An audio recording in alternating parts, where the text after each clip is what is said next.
ദിലീപിനെതിരെ സാക്ഷിമൊഴികളില്ല. ഏറ്റവും അവസാനത്തെ പ്രതിയാണ് ദിലീപ്. ഈ ദിലീപിനെ വെറുതെ വിടാൻ കോടതി വിധിച്ചിരിക്കും, അത് 100% ഉറപ്പ്. അപ്പോൾ ദിലീപിനെ കുറ്റം പറഞ്ഞ ആൾക്കാരൊക്കെ എന്ത് ചെയ്യും? ദിലീപിനെ മലയാള സിനിമാ മേഖലയിൽ നിന്ന് മാറ്റി നിർത്തിയ, ദിലീപിന്റെ സിനിമകൾ ഓൺലൈൻ പ്ലാറ്റ്ഫോമിൽ ഇറങ്ങാതെ തടഞ്ഞു നിർത്തിയ ആൾക്കാരെല്ലാം ഇനി എന്ത് പറയും? 7 വർഷം കുറച്ച് ആളുകൾ ചേർന്ന് ദിലീപിനെ ശിക്ഷിച്ചുകൊണ്ടിരിക്കുന്നതാണ്. ഒരു ശിക്ഷയും ചെയ്യാത്ത ഒരാളെ ശിക്ഷിച്ച് ക്രൂശിച്ച് അയാൾ ചെയ്തിരുന്ന ജോലിയിൽ നിന്ന് വരെ അയാളെ മാറ്റി നിർത്തി. പക്ഷെ ദിലീപിനെ സ്നേഹിക്കുന്ന കുറച്ച് വ്യക്തികൾ, കുറച്ച് നന്മ മനസ്സുള്ളവർ മാത്രമേ കൂടെ ഉണ്ടായിരുന്നുള്ളൂ.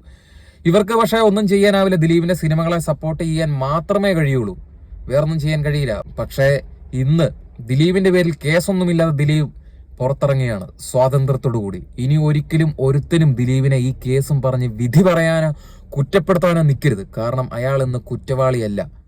വെറും ഒരു തെറ്റിദ്ധാരണയുടെ പുറത്താണ് അയാളുടെ മേലിലേക്ക് ഈ കുറ്റങ്ങളും ഈ അപവാദങ്ങളും മുഴുവൻ എല്ലാവരും അടിച്ചേൽപ്പിച്ചുകൊണ്ടിരുന്നത്. അപ്പോൾ എനിക്ക് ചോദിക്കാനുള്ള ഈ കേരള ജനതയോടാണ്, ഇത്രയും നാൾ നിങ്ങൾ കല്ലെറിഞ്ഞ ഈ വ്യക്തി ഇന്ന് കുറ്റവിമുക്തനായിരിക്കുകയാണ്. അപ്പോൾ നിങ്ങൾക്ക് എന്താണ് പറയാനുള്ളത്? നിങ്ങൾക്ക് പശ്ചാത്താപം മാത്രമേ കാണുള്ളൂ ഈ ഒരു വ്യക്തിയെ ഇത്രയും നാൾ ക്രൂശിച്ചതിൽ. ദിലീപിനെ തട്ടിക്കളഞ്ഞ് മലയാള സിനിമയെ ഒന്നടങ്കം എടുത്ത് കൈക്കുള്ളിൽ വെച്ച് ആഘോഷിക്കാമെന്ന ചിന്തയുടെ പേരിൽ കുറെ ആൾക്കാർ ദിലീപിനെതിരെ പ്രവർത്തിച്ചു കൊണ്ടിരുന്നു.